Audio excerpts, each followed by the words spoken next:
Meus irmãos, nós estamos começando uma jornada relativamente longa. Em Apocalipse foram 22 capítulos, em Gênesis são 50, mais do que o dobro. Então, às vezes, você olha assim e fala assim, pastor, isso é longo demais. Mas se você pretende estar aqui até o final do ano, tem alguém que pretende mudar? Não. Pretende vir ao culto? Então, nós vamos estar aqui mesmo, vamos estudando, né? Não precisa pressa. Mas eu quero dizer para vocês o seguinte, a maior motivação não é essa, estar por estar. A maior motivação é que o livro de Gênesis é realmente um livro muito empolgante. É um livro maravilhoso. E ele vai nos ajudar a entender muita coisa a nosso respeito, a respeito do homem. Vai nos ajudar a conhecer principalmente melhor um pouco a Deus e vai nos ajudar a entender a Bíblia como um todo. Na última quarta-feira, eu gastei um tempo razoável fazendo uma introdução, porque o livro é tão importante que a gente precisa fazer uma introdução mais longa. E essa introdução mais longa facilita a gente entender depois os outros capítulos. Rapidamente, Gênesis pode ser considerado muito bem o livro mais importante que já foi escrito, porque ele é a base da doutrina cristã, da doutrina bíblica. Nós falamos bastante sobre isso. Na quarta-feira, falamos, inclusive, sobre o que é doutrina. Quando o pastor fala aqui na frente, doutrina, o que ele está querendo dizer com isso? Então, doutrina são as verdades fundamentais que compõem a nossa fé. Colunas do edifício. Se tirar a coluna, o edifício, vem abaixo. Então, quando a gente fala de doutrina, nós estamos falando dessas verdades fundamentais da nossa fé. Nós citamos, por exemplo, na quarta-feira, a Trindade, nós falamos a ressurreição, nós falamos Jesus Cristo, a salvação, nós falamos o pecado. Todos esses assuntos são assuntos doutrinários. Esses assuntos, eles são fundamentos da nossa fé. Aquilo que você compreende acerca de Deus, aquilo que você entende biblicamente sobre o pecado, aquilo que você entende biblicamente sobre o homem, aquilo que você entende biblicamente sobre salvação, isso é doutrina. Toda doutrina tem aplicação prática. Ela não é apenas conhecimento teórico. Você pode aplicar aquela verdade à sua vida. E é isso que nós vamos fazer, e é isso que torna, na verdade, o estudo da Bíblia mais interessante. Não é o fato de você conhecer por conhecer, mas é o fato de você conhecer e poder aplicar na sua vida aquela verdade. Então, a nossa expectativa é de ir conhecendo essas doutrinas fundamentais e ir também aplicando essas doutrinas na nossa vida, e com isso também termos condição de entender melhor um pouco toda a Bíblia. A palavra Gênesis significa origem. E não há nenhuma dúvida, basta uma leitura do livro para você perceber que é disso que trata o livro.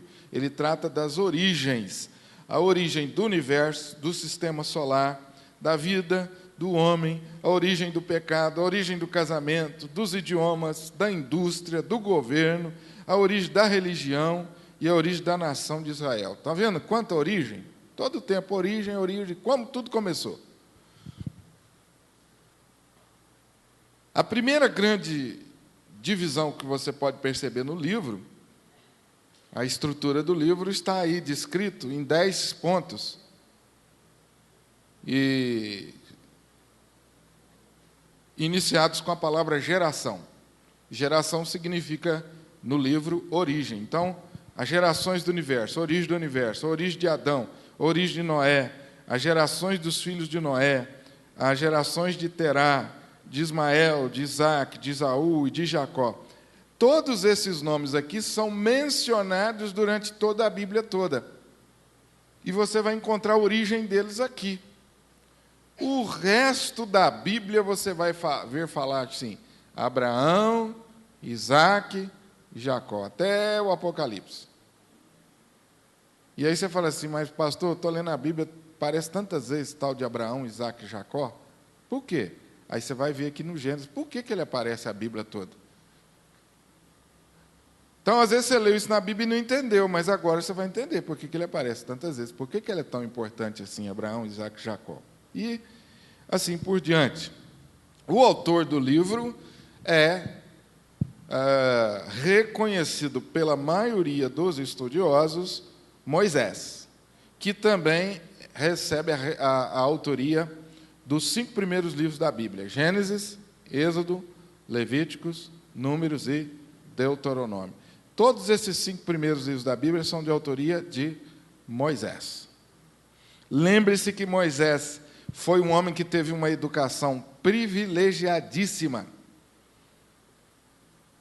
Foi criado na melhor cultura, ou na cultura mais desenvolvida daquele tempo, foi a cultura egípcia.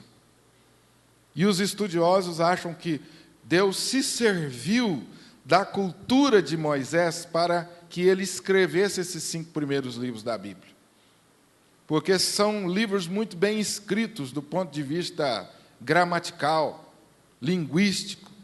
Precisava ser alguém que tinha conhecimento.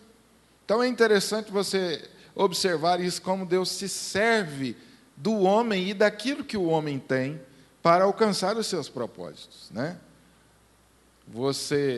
Pastor, Deus só se serve dessas pessoas intelectuais? Não, Deus se serviu de Amós, que a Bíblia diz que era um boieiro, ou um boiadeiro, como a gente fala. Um homem que não teve acesso à escola, mas a Bíblia diz que Deus se serviu daquele homem simples para escrever o livro do profeta Amós. Como se serviu de Pedro, né? Que não teve o privilégio de frequentar uma escola, era um trabalhador braçal, mas Deus se serviu. Então é interessante você observar isso também, como Deus usou a experiência de Moisés para que ele escrevesse o livro. Outra curiosidade na vida do autor, de Moisés, é que ao mesmo tempo ele teve uma formação hebreia, ele teve uma formação também egípcia. E isso tornou uma pessoa muito privilegiada, porque ele aprendeu desde o início a religião hebreia, através da sua mãe e da sua irmã, e recebeu também a cultura egípcia, que era uma cultura reconhecidamente pagã, onde eles adoravam muitos deuses. Então ele cresceu num ambiente politeísta, onde as pessoas adoravam muitos deuses, mas também recebeu uma formação monoteísta, em que ele acreditava em um só Deus, né? E essa foi a criação que prevaleceu sobre Moisés, né? Então é interessante a gente observar isso. E você vai ver Moisés sendo um instrumento de Deus o resto aí do Velho Testamento. Muito bem. Tem algumas outras observações aí que os irmãos depois, por favor, recordem, são importantes. E 3 coisas a respeito de Gênesis eu quero frisar, porque eu quero trabalhar um pouquinho com vocês hoje à noite sobre essas questões. 3 coisas. Eu estou no tópico 4, tá, da folha que vocês têm. 3 coisas importantes. Primeiro, Gênesis é uma grande revelação. Gênesis revela o que o homem nunca poderia aprender por ele mesmo. Moisés nunca poderia escrever o que ele escreveu baseado no estudo ou baseado no seu conhecimento. Nunca.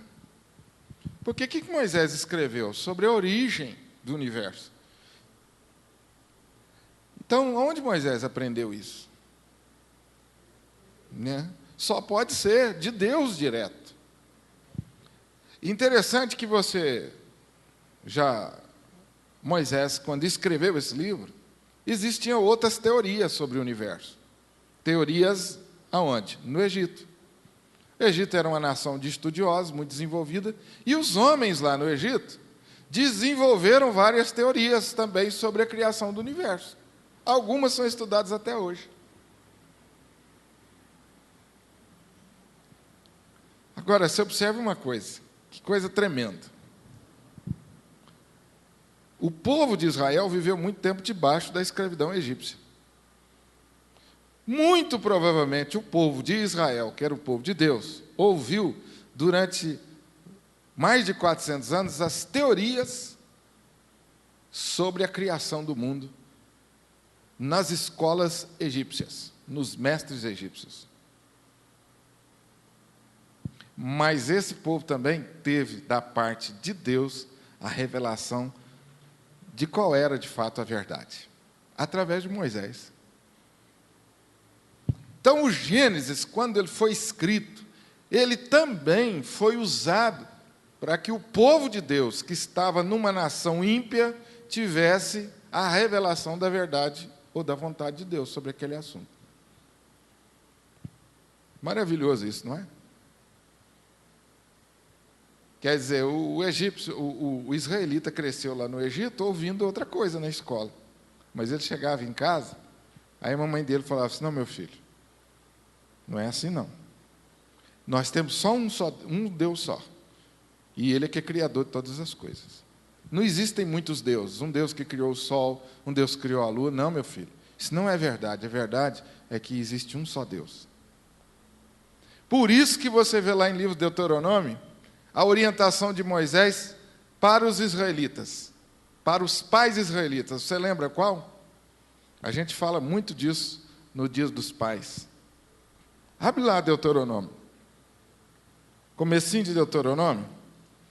Gênesis, Êxodo, Levíticos, Números e Deuteronômio.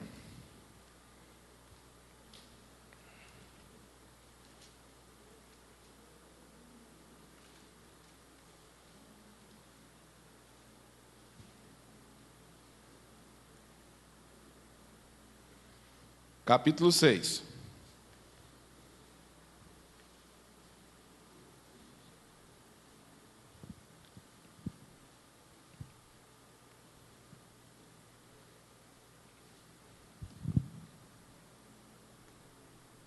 Amém? 6. Acompanhe a leitura, o raciocínio. Estes, pois, são os mandamentos, os estatutos e os juízos que mandou o Senhor Deus, teu Deus, se te ensinasse, para que os cumprisses na terra que passas a possuir. Para que temas ao Senhor teu Deus, guarde todos os seus estatutos e mandamentos que eu te ordeno, tu e teu filho, e o filho de teu filho, todos os dias da tua vida, e que teus dias sejam prolongados. Ou seja, olha a palavra de Deus, olha, guarda esses mandamentos, você, seu filho e seus netos. Ouve, pois, ó Israel, e atenta em cumprir esses mandamentos, para que vocês sejam bem-sucedidos, e vocês se multipliquem na terra que mana leite e mel, como disse o Senhor Deus de teus pais. Ouve, Israel, o Senhor nosso Deus é... Essa expressão aqui na literatura hebraica, e isso não dá para perceber aqui na nossa versão, mas na versão original dá para perceber, é como se fosse o coro de um hino. O que o coro de um hino proporciona a gente? O que você faz quando você canta um hino que tem um coro? Você canta a primeira estrofe e repete. Canta a segunda estrofe, repete. Então, era como se fosse um hino isso aqui. De tempos em tempos, eles deveriam repetir isso para os pais, para os filhos e para os netos. Ouve, Israel, o Senhor nosso Deus é o único Senhor Deus. Então, o hebreuzinho lá, a criança ia crescer ouvindo do papai isso. Ouve, meu filho, o Senhor nosso Deus é o único Deus em Israel. Olha que coisa maravilhosa ainda. Amarás o Senhor teu Deus de todo o teu coração, toda a tua alma, toda a tua força. Essas palavras que hoje te ordeno estarão no teu coração. Agora, olha a responsabilidade dos pais. Tu as inculcarás a teus filhos. O que é inculcar, hein? Abre a cabeça do menino e põe-se lá dentro. Essa expressão é uma expressão forte. Você tem que falar de maneira que isso entre na cabecinha do menino. É repetitivo.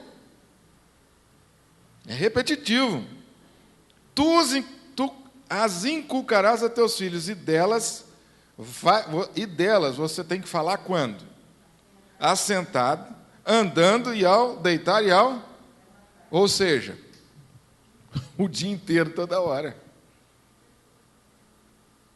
Gente, isso aqui é outro estudo, viu? Criação de filhos e educação. Infelizmente, a gente está criando os filhos ouvindo a palavra de Deus só final de semana na igreja, não é? Infelizmente. Eu sei que isso não se aplica a vocês, mas tem muita gente que faz isso. Eu, como pastor, vi cenas tristes.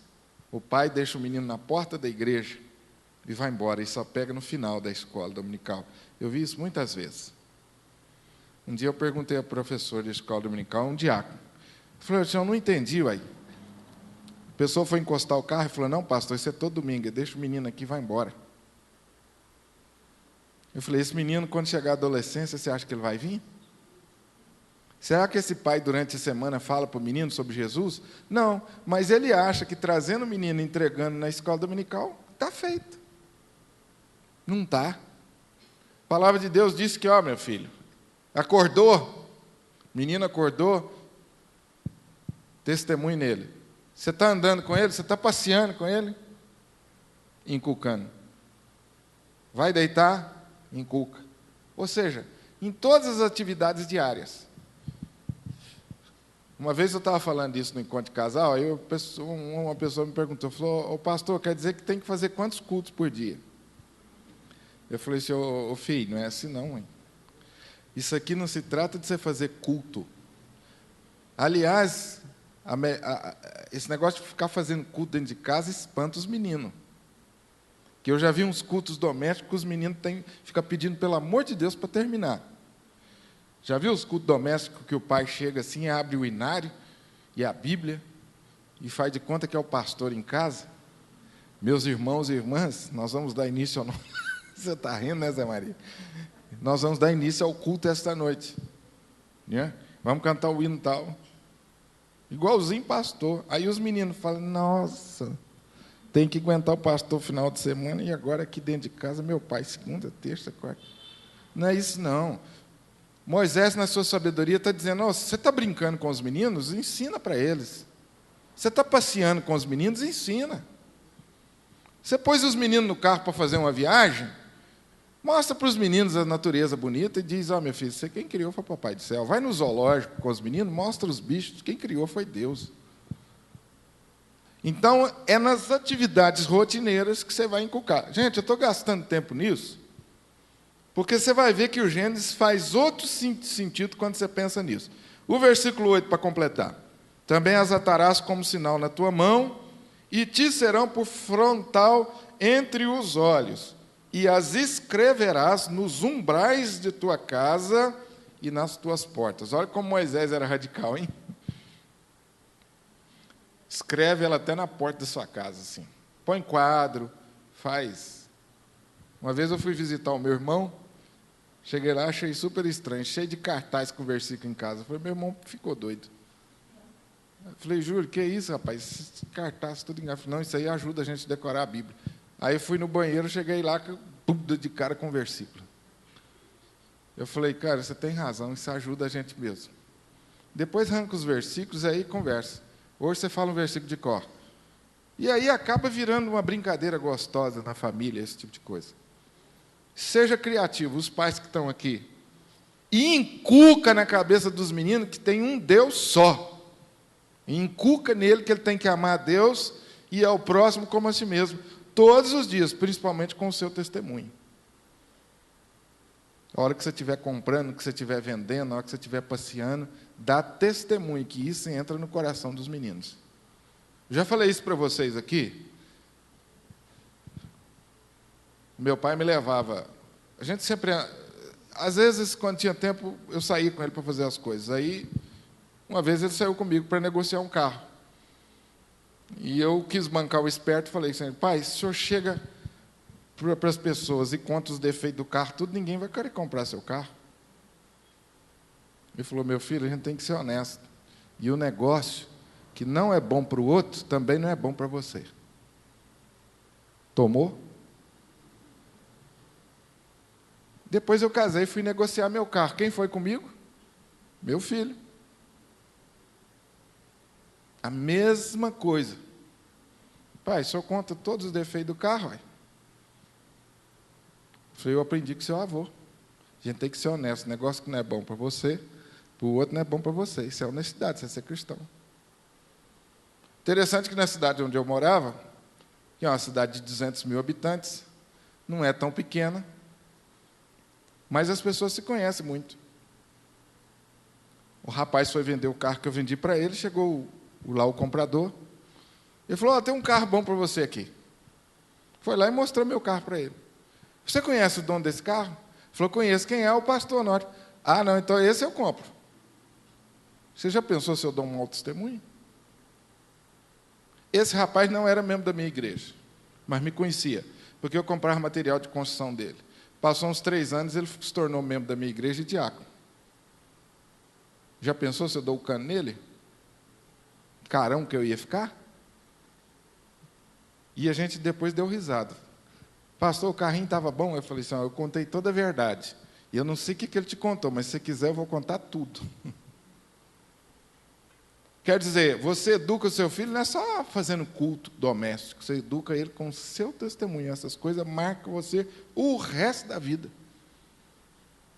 Agora você vê os hebreus crescendo na cultura egípcia, uma cultura pagã idólatra, sem valores. Você imagina a responsabilidade do hebreu aqui. E você imagina a responsabilidade aqui quando Moisés escreve essa revelação, que ele não aprendeu em lugar nenhum, mas de Deus mesmo. Coisa maravilhosa, né, gente? Gênesis é parte de uma revelação progressiva. E aqui tem uma coisa que muitas pessoas têm dificuldade de entender. Eu demorei um pouco a entender isso. O que significa revelação progressiva? É que quando Deus revela a você uma verdade, nem sempre Ele revela toda a verdade. Mas durante toda a história, ou durante toda a Bíblia, Ele vai revelando porções daquela verdade.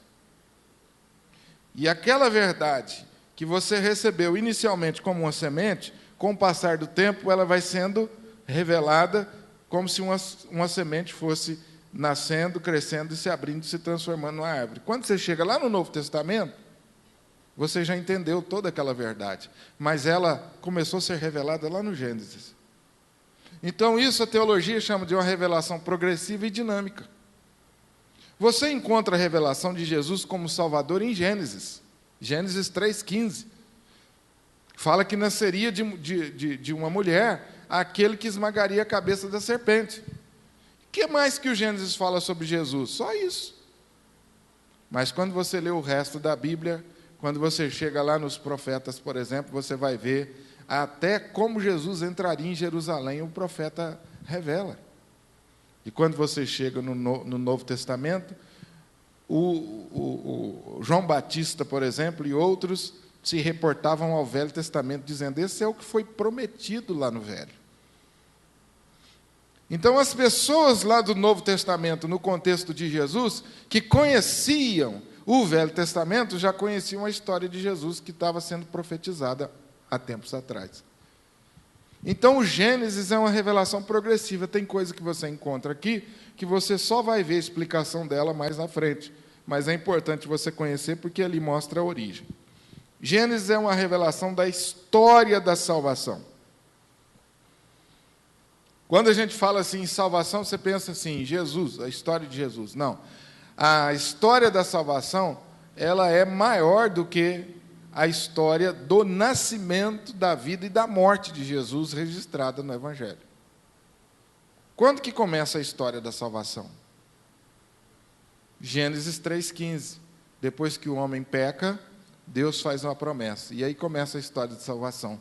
Quando termina a história da salvação? Quando Jesus volta, buscando a sua igreja no Apocalipse. Então, Gênesis, ele mostra para a gente o início da história da salvação. Amém? Tranquilo aí, gente? Você viu a divisão de Gênesis? Do 1 a 11 fala sobre a raça universal, e de 12 a 50, Abraão e seus descendentes. Início da história de Israel. Lembra que Velho Testamento é a história de Israel. Essa história de Israel começa em Gênesis 12, com Abraão. E Gênesis mostra Abraão e seus primeiros descendentes, que iniciaram a nação de Israel. Em Gênesis capítulo 1 a 11, você encontra aí a revelação da criação do homem e da queda do homem, mostrando que o homem precisava de um Salvador, de um Redentor. Do capítulo 12 ao 50, Deus está preparando para a vinda de um Redentor. Tudo isso nós falamos na quarta-feira, explicamos, e eu estou passando rapidamente. Do capítulo 1 ao capítulo 11, você vê outra subdivisão: criação, queda, Caim e Abel, dilúvio e Babel. São 5 subdivisões do capítulo 1 ao capítulo 11.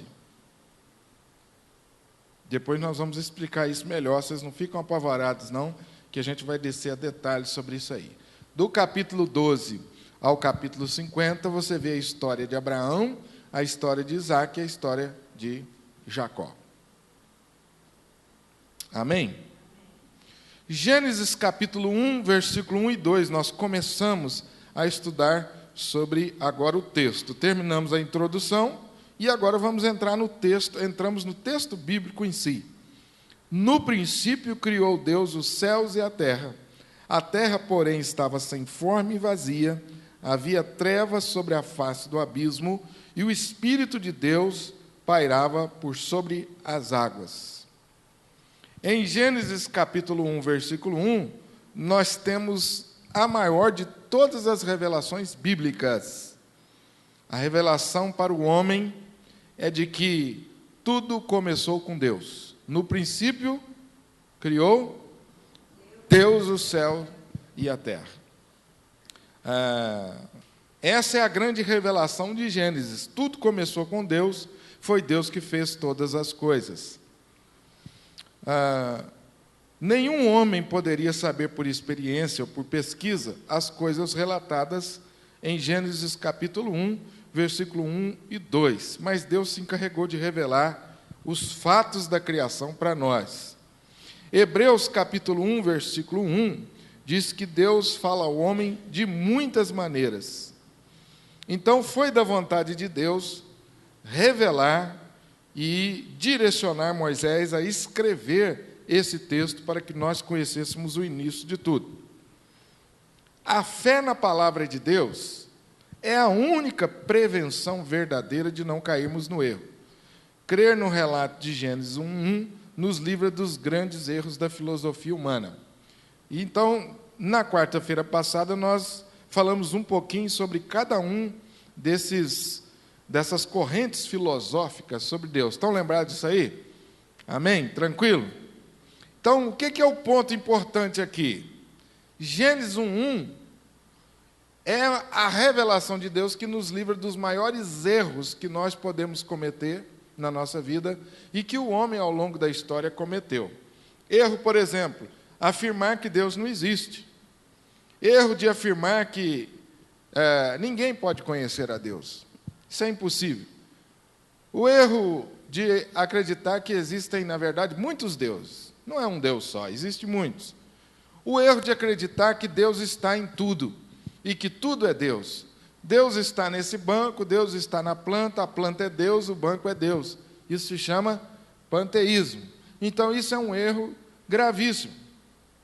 Materialismo ensina que a matéria é eterna, né? E, nesse caso, os evolucionistas, eles são também enquadrados como materialistas, porque, para eles, a matéria é eterna. Tudo começou com a matéria. O dualismo. Duas forças operam no universo.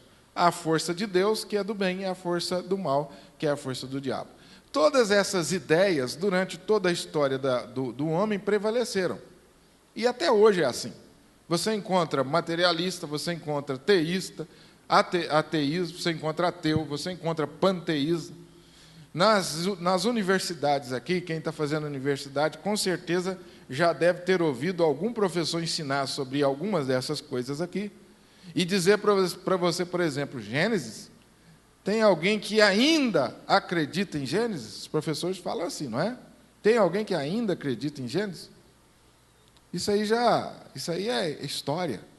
Então, não são todos os professores assim, é claro, mas muitos que estão nas universidades ensinam outras ideias, outras filosofias, né? Então, Gênesis 1 é uma revelação que nos livra desse erro. Agora, eu queria estudar com vocês, dentro dessa ideia, Romanos, queria que você abrisse lá, Romanos.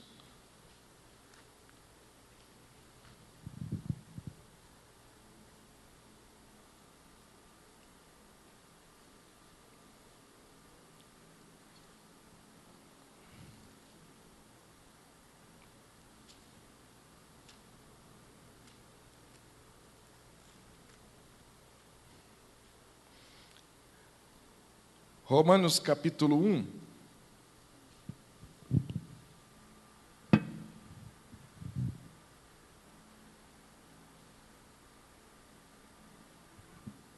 Versículo 18. Queria que você me acompanhasse aí, porque nós estamos falando que Gênesis é a revelação de Deus, e que o homem, quando aceita a revelação bíblica, a revelação de que existe um Deus e que Ele criou todas as coisas, ele se livra de erros. Isso nós estamos afirmando. Agora, preste atenção no que Paulo diz a respeito da revelação de Deus e a respeito do conhecimento de Deus. Versículo 18 em diante. A ira de Deus se revela do céu contra toda impiedade e perversão dos homens que detêm a verdade pela injustiça. Então eu vou lendo aqui e vou explicando rapidamente. O que o texto está dizendo? Que a ira de Deus, ela se revela, ou ele manifesta a sua ira contra toda forma de impiedade e perversão. Então, o texto está focalizando aqui 2 pecados sobre os quais a ira de Deus se manifesta: a impiedade e a perversão. E o texto diz que os homens que praticam a impiedade e a perversão, eles trocam a verdade pela injustiça. Vamos continuar lendo. Porquanto, o que de Deus se pode conhecer é manifesto entre eles, porque Deus lhes manifestou. Paulo está dizendo assim, olha, o homem, a ira de Deus se manifesta sobre o homem porque ele é perverso, porque ele não aceita a verdade, ele troca a verdade, ele é impiedoso. Agora, esse homem tem a revelação de Deus, porque Deus se manifestou a ele. Agora veja o verso 20. Os atributos invisíveis de Deus, assim como o seu eterno poder, como também a sua própria divindade, claramente se reconhecem desde o princípio do mundo, sendo percebidos por meio das coisas que foram criadas. Tais homens são, por isso... Entenderam o que o texto está dizendo aí? Os atributos, ou as características de Deus, invisíveis, como também a sua divindade e o seu poder, claramente se manifestam desde o início. De que maneira Deus se manifesta desde o início? De que maneira eu e você e o ser humano se torna indesculpável quando ele diz que não conhece a Deus? De que maneira Deus se manifesta a esse homem? De que maneira que um homem pode conhecer a Deus, ou os atributos de Deus? O que diz aí? Por meio das coisas que são sendo percebidos por meio das coisas que foram criadas. De que maneira Deus mostra os atributos invisíveis, mostra o seu poder ao homem desde o início? Através da sua natureza, através das coisas que foram criadas. Porquanto, verso 21, esse homem, tendo conhecimento de Deus, não o como Deus, nem lhe deram. Antes, o que aconteceu com eles? Nulos em seus próprios, obscurecendo-lhes, e ainda mais, versículo 22, inculcando-se por... Vocês estão vendo o que aconteceu? Esse homem teve a revelação de Deus de forma clara, através das coisas criadas, mas ele não aceitou essa revelação. Por não aceitar essa revelação, o que aconteceu com ele? Quais as consequências? Tornaram-se nulos em seus próprios... Pode responder, gente. Obscureceu-lhes o quê? O coração insensato. Ou seja, veja como a rejeição da revelação ou a rejeição da palavra de Deus torna o homem o quê? Insensato. Torna o homem nulo no seu raciocínio. E o verso 22 ainda diz que esse homem se torna arrogante, que ele acha que sabe tudo, mas na verdade ele é louco. Agora você pensa que acabou? Verso 23. O que esse homem fez? Mudaram?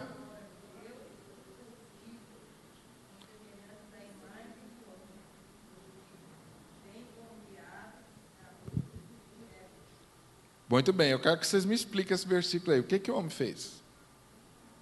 Mudou o quê? Não, leia o texto aí e me explica direito. Mudaram?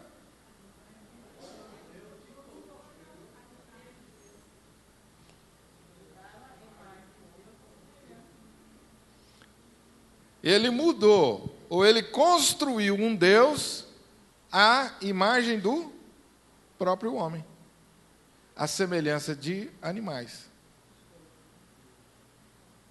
Ou seja, ele rejeitou a Deus do jeito que ele se revelou e construiu um Deus do jeito que ele acha que deve ser. Agora, quando ele construiu um Deus do jeito que ele acha que deve ser, ele se baseou em quê?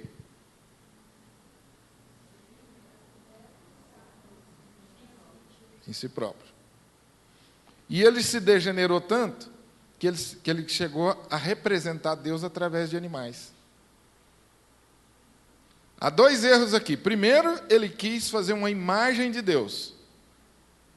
Segundo, ele fez essa imagem segundo ele, os dois erros dele. Vocês estão entendendo isso aí, gente? A profundidade disso aí? Será que é só antigamente? Será que é só antigamente que o homem fazia isso? Eu quero que vocês entendam aí, que vocês... A gente liga a televisão, lê os jornais e fala assim, o homem ficou louco, olha o que ele está fazendo. Aí você fala, por que o homem chegou a esse ponto? A resposta está aqui. Ele rejeitou a revelação de quem é Deus. Ele não aceita Deus do jeito que ele é. E ele resolveu fazer um Deus segundo o que ele pensa. Deus segundo os seus caprichos. Agora, veja mais um pouquinho aí, que vocês vão ver que a coisa vai ficando grave. Mais grave. Primeiro ele mudou a glória de Deus, tentou representar Deus. Agora veja o verso 24. Por isso, Deus entregou tais homens ao quê? Pela concupiscência do seu próprio coração, para... Estão vendo que o negócio está ficando grave? Agora, deixa eu fazer uma pergunta para vocês aqui, importantíssimo. O que significa Deus entregou tais homens à imundícia? O que significa Deus entregou?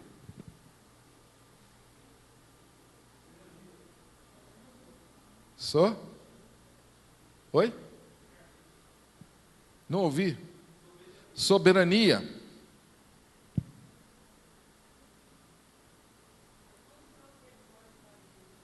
Mostrou o que ele pode fazer? Tentem pensar nesse texto aí.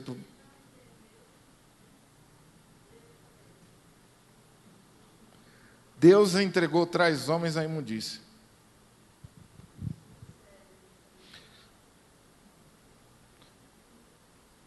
Deus revelou para o homem quem ele era e o que o homem deveria fazer. O homem disse: não, eu não quero desse jeito. Eu quero de outro jeito. O que Deus fez? Então você vai. Então você vai. Algumas traduções são melhores nesse ponto quando ele diz assim: Deus retirou a sua bênção. Ou seja, por que o homem não faz mais bobagem do que ele faz? Porque Deus segura.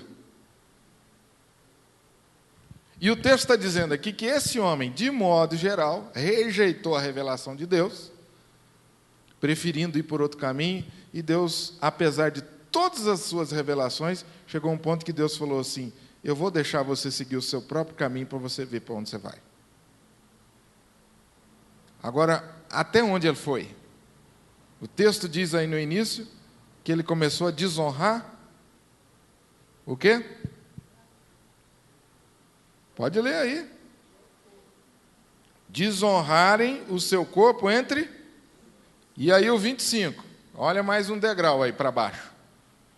Pois eles mudaram a verdade de Deus em mentira, adorando e servindo a criatura em lugar do Criador, o qual é bendito eternamente. Amém.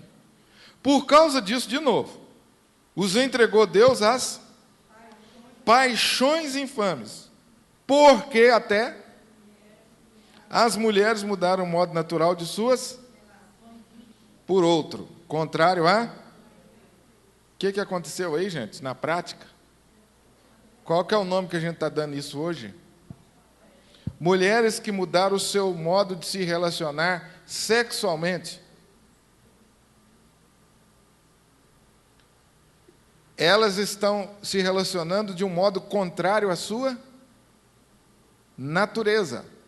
Verso 27. Semelhantemente, os homens, deixando o contato natural da mulher, se inflamaram mutuamente, ou seja, um com o outro em sua, cometendo, homem com homens.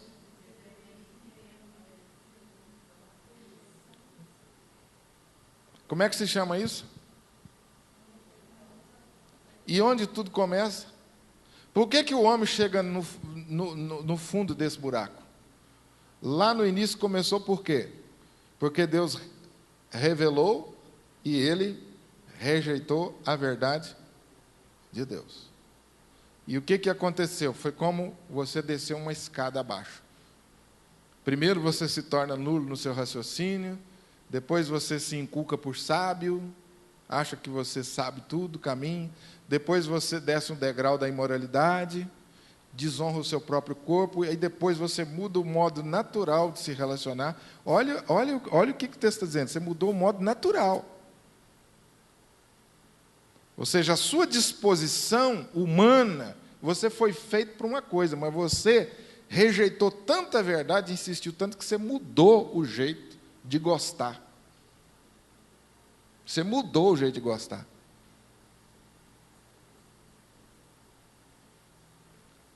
É muito sério isso, não é? Agora vamos ver o resto aí. 28. E por haverem...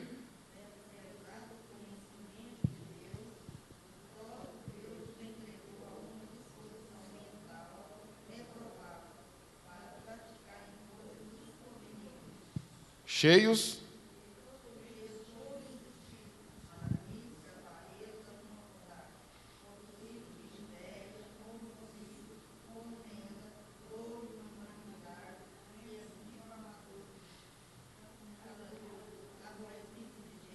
insolentes, soberbos, presunçosos, inventores de males, desobedientes aos pais, insensatos, pérfidos, sem afeição natural e sem misericórdia. Só até aí está bom. Vocês estão vendo aí? Como tudo começou? Porque não aceita Gênesis capítulo 1, versículo 1. Porque Gênesis capítulo 1, versículo 1 não existe para eles. No princípio criou Deus o céu e da terra. O texto está dizendo assim, no princípio tudo começou com Deus. Ele existe, é um só. E tudo existe por causa dele. Tudo é sustentado por ele. O homem diz assim, não aceito isso. A partir daí começa todo o declínio da humanidade. E aí você chega lá, por exemplo,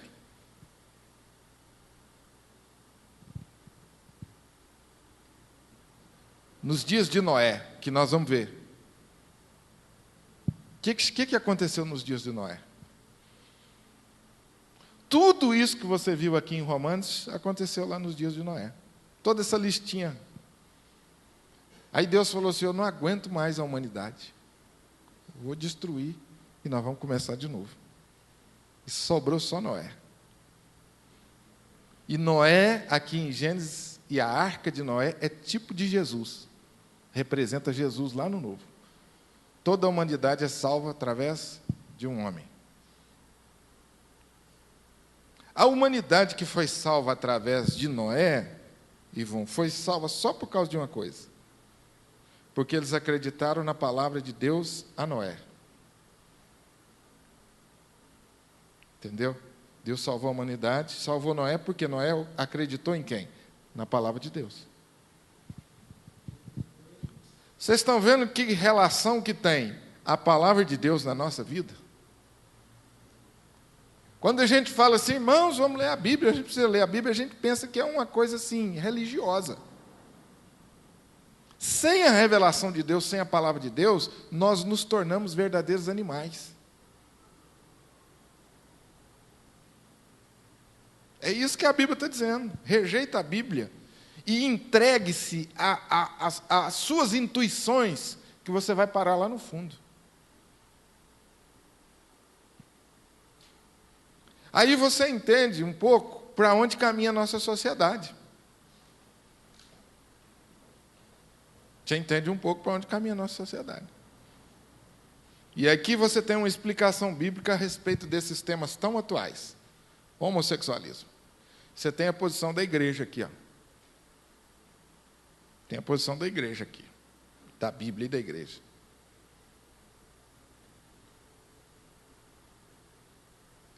Eu liguei um canal de televisão, tinha um pastor tentando explicar que Jonatas e Davi não eram homossexuais.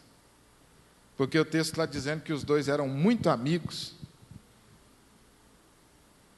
Então, os homossexuais encontraram base bíblica para o homossexualismo na amizade de Davi e Jonatas. Porque o amor, a amizade que Davi teve com Jonas, ele não teve com nenhuma mulher. E aí quem advoga o homossexualismo diz aqui, está vendo? Aí o pastor estava gastando lá 1 hora na televisão para explicar isso. As pessoas rejeitam a revelação de Deus e chegam lá no fundo do poço. Pastor, esse negócio aqui é tremendo, é terrível, mas a gente não se encaixa aqui. Meu irmão, é só você rejeitar a verdade de Deus que você vai ver que você se torna cada vez mais bruto.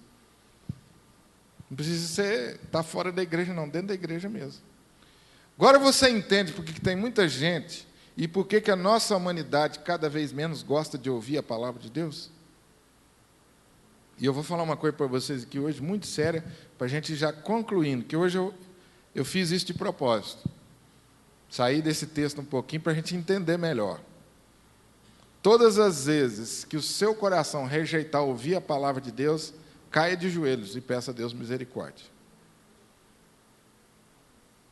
Isso é um sinal grave.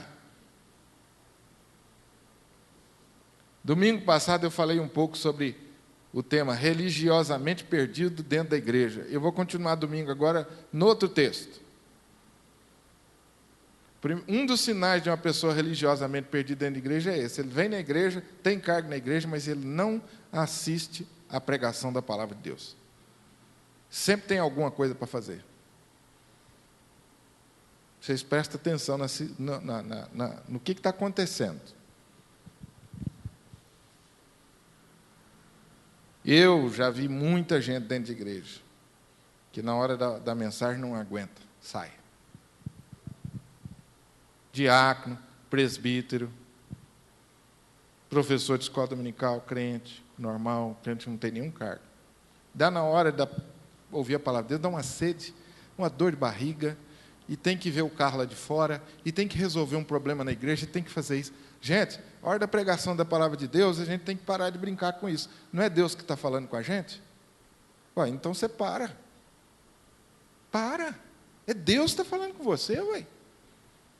Você tem que parar. Será que sua sede não pode segurar um pouquinho, não?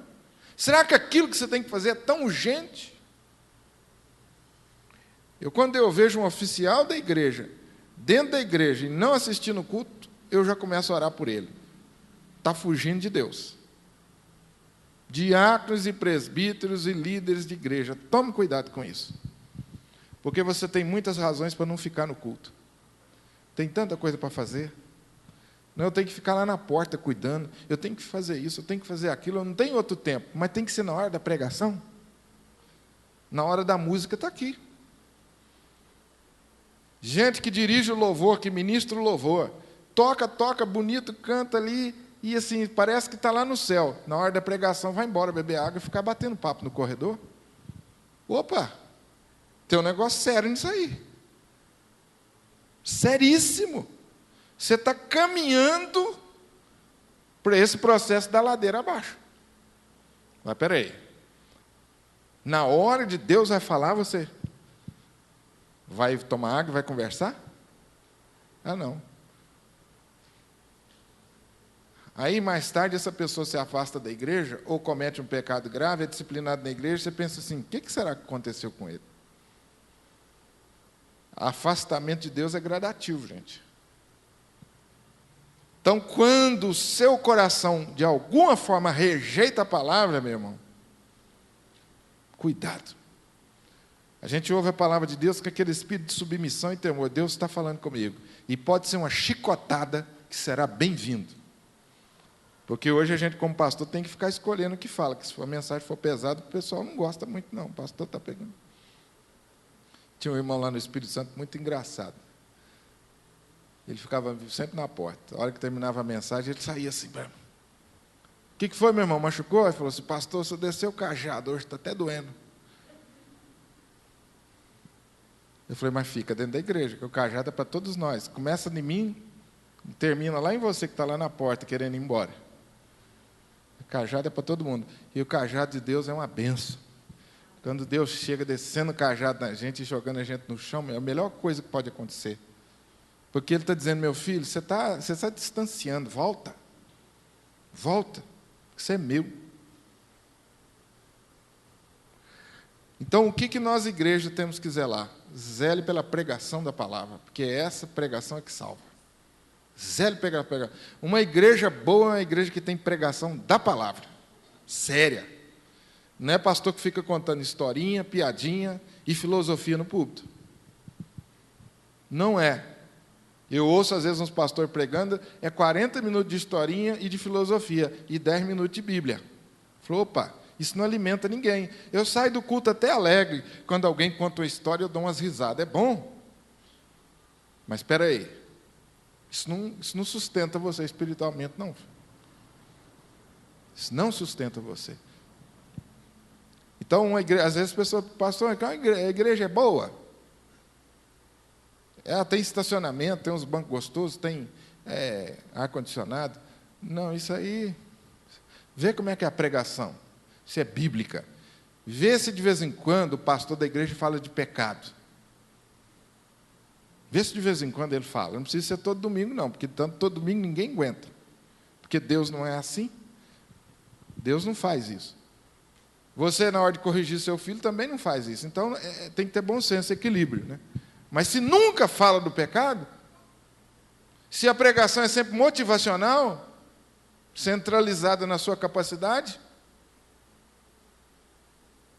Eu falei para os irmãos esses dias, tem uns livros aí nas livrarias que vocês têm que tomar cuidado. E vocês me desculpem, minha esposa depois já me chama a atenção, mas eu falo mesmo. Tal do Augusto Cury. Vocês devoram os livros do Augusto Cury aí. Você procura Jesus no livro do Augusto Cury, que morreu na cruz do Calvário para nos salvar. Você procura e me mostra. Qual o livro dele? Que Jesus morreu na cruz do Calvário para nos salvar dos pecados. Você procura e me traz, que eu vou lhe escrever para ele pedindo que me desculpe, que me perdoe.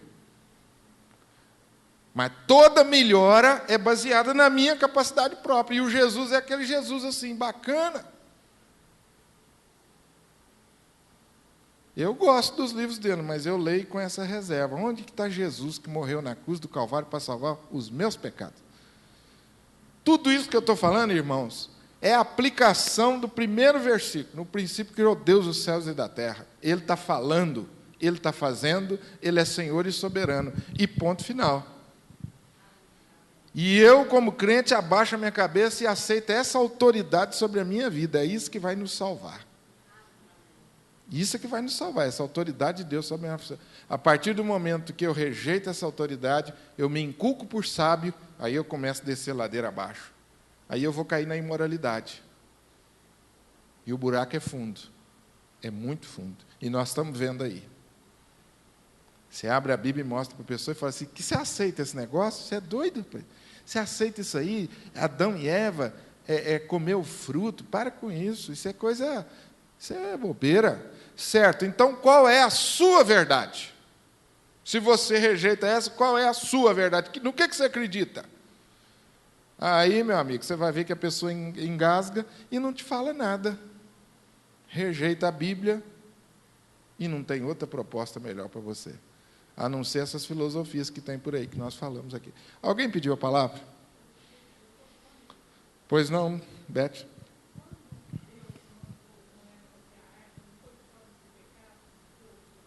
Sim.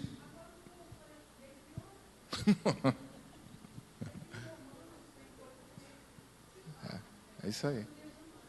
É isso aí. Exatamente. Porque Noé, embora tenha sido o tipo de Jesus, ele não é o Salvador ainda. Ele tentou melhorar, né? Mas não melhorou, não. Depois ela continuou, depois vem Babel. Então, a sua observação, Beto, não está... Pô, tinha que ter melhorado, né? E mais tarde, Beth, quando Deus quer destruir o povo de Israel, e Moisés fala, não, Deus. Deus fala assim, eu vou destruir esse povo que eu não aguento, mas Moisés fala, Deus, não faça isso, que se o senhor fizer isso, o senhor tira meu nome do livro da vida. Eu prefiro ir para o inferno, Moisés falou, do que ver o senhor riscar, do que ver o senhor destruir a minha igreja. Então, a igreja estava tão corrompida que Deus falou isso para Moisés. Olha, tanto Moisés é bom, e graças a Moisés nós estamos aqui, viu, gente? Porque Moisés falou, não, senhor, o senhor me lança no inferno, mas não risca esse povo, não. Dá mais uma oportunidade. A única esperança viva de transformação do homem é na pessoa de Jesus. E a Bíblia caminha para lá, mostrando para a gente que só ali na cruz do Calvário precisou de alguém morrer na cruz do Calvário. Ele, sim, dá a possibilidade de salvação. E isso não quer dizer que, com Jesus, toda a humanidade é salva. Não, com Jesus é salvo e é transformado os que aceitam a Ele. E os que aceitam Ele formam a sua igreja, da qual, graças a Deus, nós fazemos parte. E é essa igreja que vai para o céu. Agora, essa igreja também, até a volta de Jesus, ela é trabalhada por esse Jesus para ir se aperfeiçoando. E essa perfeição se completa no céu. Mas tudo por causa de Jesus. Quem perguntou mais? Pois não, Cássio. As mulheres primeiro, viu, Cássio?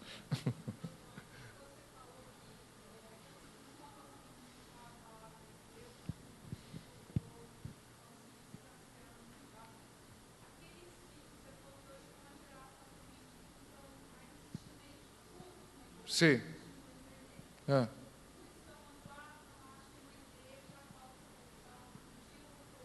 Sim.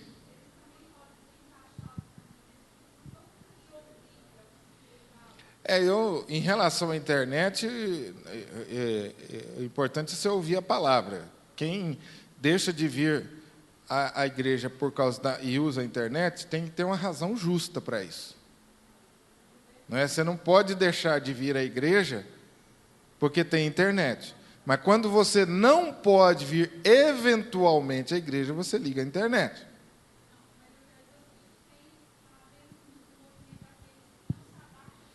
Ah, isso para mim é sinal.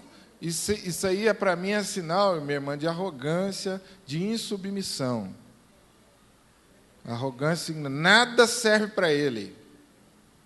E essas pessoas você converte e fala assim: não, eu desisti de igreja. Tem alguma coisa seriamente errada com ele. E tem textos da palavra de Deus que ele não encara. Ele escolhe alguns. Entendeu? Isso é sinal de dureza do coração. Isso é perigoso. E nós temos uma geração assim, e essa geração tende a crescer. Tende a crescer. Ao mesmo tempo que o estudo do Apocalipse nos mostrou também que cresce a geração missionária. Lembra disso? A geração que vai anunciar Jesus para testemunha a todos os povos. Vamos contar o outro lado da moeda, que a gente só conta a desgraça, vamos contar as coisas boas também. Né? Ao mesmo tempo que cresce essa geração que vai receber a marca da besta, e nós vamos voltar tudo no Apocalipse, hein? Que eu e você não sabemos quem é, e nunca vamos saber, e nunca devemos procurar saber, porque isso aí é da parte de Deus,